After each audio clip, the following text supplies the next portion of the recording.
Welcome back to another video. और आज जो वीडियो हम देखने जा रहे हैं उसका टाइटल है कि China shocked as India updates Arunachal map will Xi Jinping come to India now. वैसे काफी लंबा क्या मतलब टाइम आना चाह रहे थे क्या? नहीं, मतलब अब क्या वो इंडिया आएंगे? मे भी हो सकता है कोई उनका जो है टूर पहले स्केजुअल जो है वो हो और रिसेंट कन्फ्लिक्ट्स की वजह से वो ना आए हों, क्योंकि इससे पहले लास्ट काफ़ी देर पहले हमने देखा था जब वो इंडिया आए थे। तो चलिए जानते हैं इस वीडियो में कि क्या अपडेट्स दी जा रही हैं, लेकिन उससे पहले इस वीडियो चैनल का वीडियो लिंक और हमारे व्लॉगिंग चैनल का लिंक भी आपको हमारी वीडियो के डिस्क्रिप्शन में मिल जाएगा, तो सब्सक्राइब जरूर करें।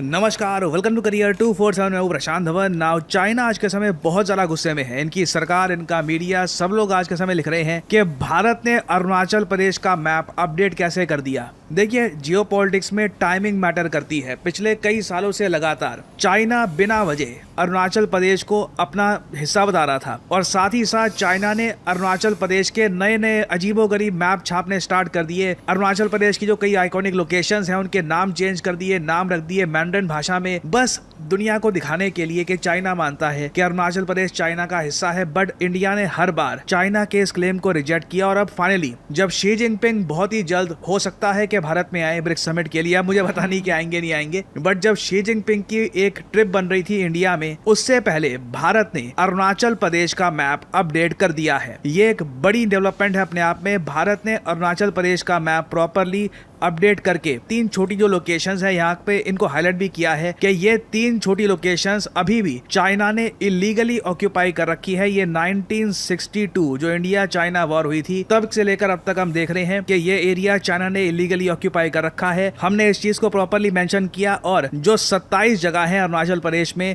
इन्हें फॉर्मली नेम किया है। और इतना ही नहीं, अरुणाचल प्रदेश की सरकार ने एक कैंपेन भी लॉन्च किया है। कैंपेन का नाम है हर घर तिरंगा कैंपेन। ये इवेंट अरुणाचल प्रदेश की जो लेजिस्लेटिव असेंबली स्पीकर हैं इन्होंने लॉन्च किया है। यहाँ पे cabinet ministers, law makers, senior civil servants, police officials, सब लोग इंश्योर कर रहे हैं कि पूरे अरुणाचल प्रदेश में लोगों के घरों में तिरंगा नजर आए, हर घर तिरंगा। अब यहाँ पे आप लोग सोचोगे ये सब चीजें भारत ने करी है, चाइना की तरफ से रिस्पॉन्स आया होगा। जी हाँ, बिल्कुल। चाइना ने सीधा सीधा ऑब्जेक्शन किया है इस बात को लेकर के भारत ने 27 जो लोकेशंस हैं अरुणाचल प्रदेश में, इनका पहले ऑफिशियल नाम नहीं था, इनका ऑफिशियली नाम दे दिया गया है। और अब चाइना इस सोच में पड़ गया है कि शी जिनपिंग को भारत में भेजे या ना भेजे, क्योंकि ब्रिक्स समिट जो है भारत जो होस्ट करेगा इस बार सितंबर 12 से लेकर सितंबर 13 तक। उम्मीद यहाँ पर यह है कि इस समिट में पीएम मोदी, व्लादिमीर पुतिन और शी जिनपिंग ये तीनों दिखेंगे। तो लिटरली ये समिट सिर्फ 30 दिन दूर है। तो अब चाइना को यहाँ पर ये डिसाइड करना पड़ेगा कि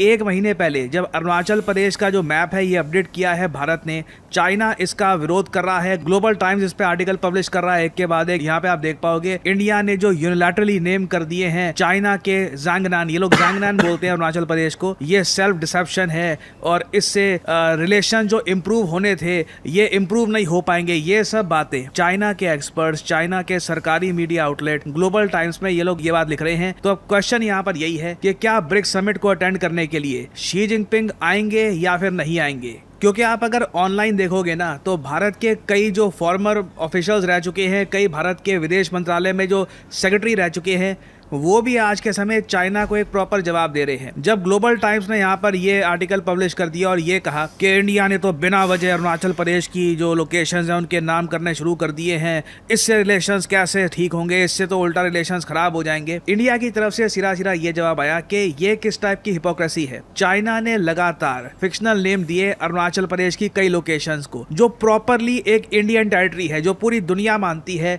कि Arunachal Pradesh is a part of India. India ने इस टेरिटोरियल एक्सपेंशन को बिल्कुल रिजेक्ट कर दिया, सर्वे ऑफ इंडिया के नए मैप लॉन्च करके और स्टैंडर्डाइज करके, और साथ में नए नाम देकर 27 लोकेशंस को, अरुणाचल प्रदेश के ज्योग्राफिकल फीचर्स को दुनिया के सामने हमने रखा है। और आप अगर एक बड़ी पिक्चर देखें, सोच कर देखें, भारत ने ना चाइना का जो मिलिट्री टेक ओवर था तिब्बत का, ये एक्सेप्ट कर लिया। ये अनफॉर्चुनेटली बात सही है। चाहे जवाहरलाल नेहरू जी का टाइम आप देख लीजिए, अटल बिहारी वाजपेयी जी का टाइम देख लीजिए, यहाँ पे लेफ्ट विंग राइट विंग वाली बात नहीं है। कई प्राइम मिनिस्टर आए हैं, वेरियस पॉलिटिकल पार्टीज के आए हैं, अनफॉर्चुनेटली किसी ने भी ये नहीं बोला कि तिब्बत चाइना का पार्ट नहीं है। भारत ने जो भी रिटर्न कुछ कमिटमेंट्स करी थी या फिर एक्सेप्ट किया था कि तिब्बत चाइना का पार्ट है, हम इसको नहीं मानते। दो प्राइम मिनिस्टर ने लिटरली ये बात दोहराई भी है। तो इंडिया ने एक तरीके से चाइना का जो मिलिट्री टेक ओवर है तिब्बत का, इसको एक्सेप्ट कर लिया, मगर चाइना अभी भी सेटिस्फाइड नहीं है। और यहाँ पे दिखता है कि हमसे कितना बड़ा एक हिस्टोरिकल ब्लंडर हुआ है। एक एक्सपेंशनिस्ट अग्रेसिव कंट्री को हमने जब आसानी से सब कुछ दे दिया ये उम्मीद करके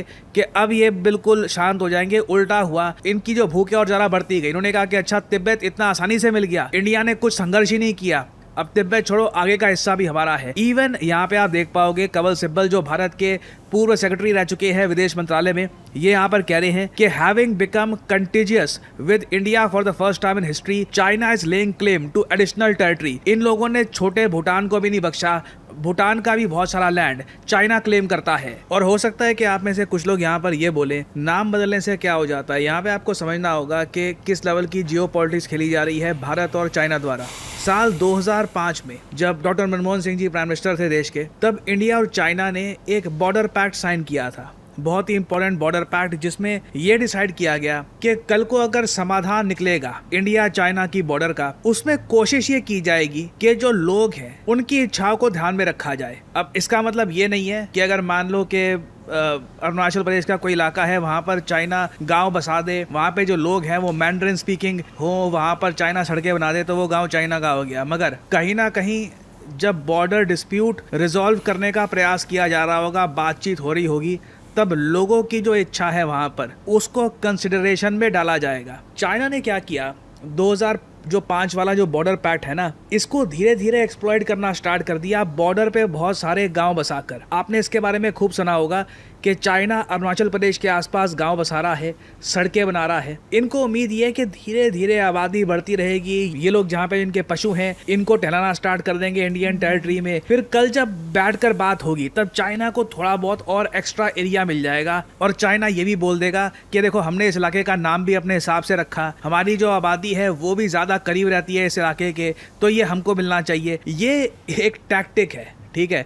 अब ऐसा भी नहीं है कि यहाँ पर इस बेसिस पर, इस 2005 के बॉर्डर पैक्ट के इस इशू को लेकर पूरी बॉर्डर सेटल हो जाएगी, मगर चाइना अपनी तरफ से क्लेवरनेस दिखा रहा है। इससे हमको ये भी पता लगता है कि चाइना में बैठे लोग अपने देश के इंटरेस्ट के बारे में कितना सोचते हैं, किस डिटेल में थोड़ा सा भी कहीं पर इनको एडवांटेज दिखता है ना, वो भी निकालने का प्रयास करते हैं। ये 2005 का बॉर्डर पैक्ट का एक छोटा सा पार्ट है, उसका भी चाइना ने यहाँ पे दुरुपयोग कैसे करना है इसका लूपहोल निकाल दिया। तो भारत ने पहली बात तो जो ये इलाकों के नाम बदले हैं ये ज़्यादातर बॉर्डर के इलाके हैं।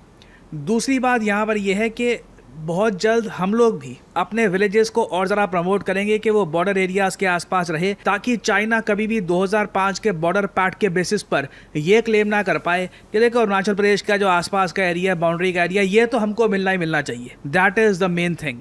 बट अगेन क्वेश्चन यहाँ पर अब यही आता है, मैं बहुत इंटरेस्टेड हूँ ये देखने में कि शी जिनपिंग क्या नाराज़ होकर हो सकता है कि भारत की ट्रिप कैंसिल कर दे और अपने प्रीमियर को भेज दे यहाँ पर। That will be very interesting to see. या फिर शी जिनपिंग एक लार्जर पिक्चर देखेंगे और वो ये कहेंगे कि मुझे यूएसए को एक संकेत भेजना है, मुझे दिल्ली में खड़े होकर व्लादिमीर पुतिन, नरेंद्र मोदी के साथ हाथ मिलाना है, ताकि वेस्टर्न कंट्रीज को एक बहुत ज़्यादा पावरफुल मैसेज ये भेजे। That will be very interesting to see. बाकी देखिए जो चाइना को आज के समय मिल रहा है, it is a test of their own medicine, ठीक है। आप ऐसी हरकतें करोगे फिर एक्सपेक्ट करोगे कि भारत जवाब नहीं देगा, ऐसे तो होगा नहीं। भारत ने जवाब दिया है, टाइमिंग भी इसकी बहुत ज़्यादा परफेक्ट है और अब प्रेशर है यहाँ पर शी जिनपिंग पर। देखना होगा यहाँ पे डेवलपमेंट में कि होता क्या है। कुछ और न्यूज़ सामने आती है इस टॉपिक से रिलेटेड तो मैं आप लोगों के लिए अपडेटेड वीडियोस लाता रहूंगा। जियोपॉलिटिक्स मुझे जो है ना अब एक शतरंज के खेल की तरह जो है वो लगती है, जिसका जहाँ पे दाव लगता है वो अगले की गोटी जो है वो मार देता है और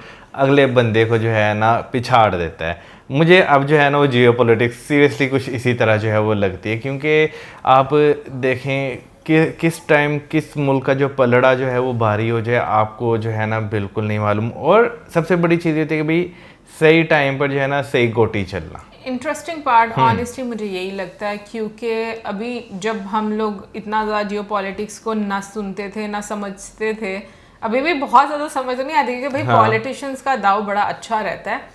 क्योंकि उसमें टाइमिंग बहुत ज़्यादा मैटर करती है। वो मुझे वहाँ लगता से है दाव खेलते हैं जहाँ से अगला बंदा सोच भी नहीं सकता। इसीलिए तो वो अच्छे पॉलिटिशियंस रहते हैं। मुझे लगता है कि क्योंकि जब चीज़ें हो रही होती हैं, बहुत सारी रूमर्स सर्कुलेट कर रही होती हैं, लोगों में एक खौफ व हरास इतना ज़्यादा फैलाया जा रहा होता है, और क्योंकि दुनिया में सबसे ज़्यादा नेगेटिविटी और खौफ व हरास बिकता है, तो लोग उसका भरपूर फ़ायदा भी उठाते हैं।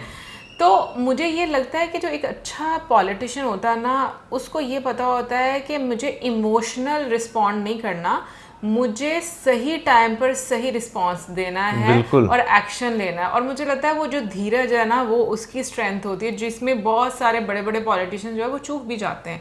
बट ओवरऑल अगर मैं बात करूं तो जो हम लोगों ने आज की वीडियो देखी और जिसमें हम लोगों ने ये चीज़ देखी कि एक तिरंगा हर घर में लहराया जाए, तो ये एक तरह से बहुत पावरफुल मैसेज आता है कि हर घर में जब तिरंगा लहराया जाएगा तो ऑब्वियसली वो इंडिया की टेरिटरी है, बिल्कुल ठीक है, आप एक बड़ा स्ट्रॉन्ग मैसेज दे रहे हो। बट उसके बाद अभी जैसे ब्रिक्स का जिक्र हुआ, तो मुझे लगता है ये वाकई में अब चाइना की डिप्लोमेसी देखनी पड़ेगी कि उनका क्या रिस्पॉन्ड होता है, और वो एक बहुत ट्विस्ट मुझे लगता है कि उसमें आएगा, जो भी उनका एक आप कह लो कि रिएक्शन रहेगा, कि या तो वो रिएक्शन देंगे या फिर वो किसी तरीके से इसको मतलब जो डील करने का उसका तरीका होगा। तो मुझे लगता है कि डिप्लोमेसी में भी आप बहुत सारी चीज़ें समझते हो। यार डिप्लोमेसी में कहता हूँ कि मुल्क यानी कि चलें, एक होते हैं ना आपकी खानदानी डिप्लोमेसी होती है, वो एक बड़ी डिफरेंट चीज़ होती है। मुल्कों की डिप्लोमेसी जो है ना, वो एक अलग लेवल पे जो है ना वो सारे जो है प्ले कर रहे थे, और हकीकतन आपको नहीं पता कब किस टाइम कौन क्या रिस्पॉन्ड करेगा। बहुत ये मुश्किल होता है कहना, क्योंकि समटाइम्स सोच कुछ रहे होते हैं, अगला जवाब जो है वो कुछ और जो है वो दे देता है। और जहाँ तक ब्रिक्स की बात है तो भाई मुझे वैसे लगता है, क्योंकि अभी जो जियोपॉलिटिक्स एक पूरी दुनिया में सिनेरियो जिस तरह चेंज हो रहा है वर्ल्ड ऑर्डर को लेकर, तो मुझे लगता है कि शायद जो है न्यू दिल्ली में आपको जो है रौनक जो है इस तरह की देखने को मिली, जहाँ पे पूरी दुनिया के लीडर्स जो हैं वो इकट्ठे होंगे, यानी ब्रिक्स कंट्रीज़ के लीडर्स इकट्ठे होंगे। फिर उसके बाद यार मुझे सबसे जो है ना खतरनाक चीज़ क्या लगती है, जो बॉर्डर्स के पास गांव बसाए जाते हैं और आम लोगों की जो ज़िंदगी होती है ना, कब चेंज हो जाए पता नहीं, कब चेंज हो जाए वो पता नहीं। ये मुझे एक बहुत इस तरह की चीज़ लगती है कि यानी कि आप कह लेंगे आप ट्रिगर पॉइंट पे बैठे हुए हैं। बिल्कुल। बाकी कमेंट सेक्शन में आप अपनी ओपिनियन ज़रूर दीजिएगा। मिलेंगे नेक्स्ट टाइम। सब्सक्राइब करना मत भूलना। Good bye.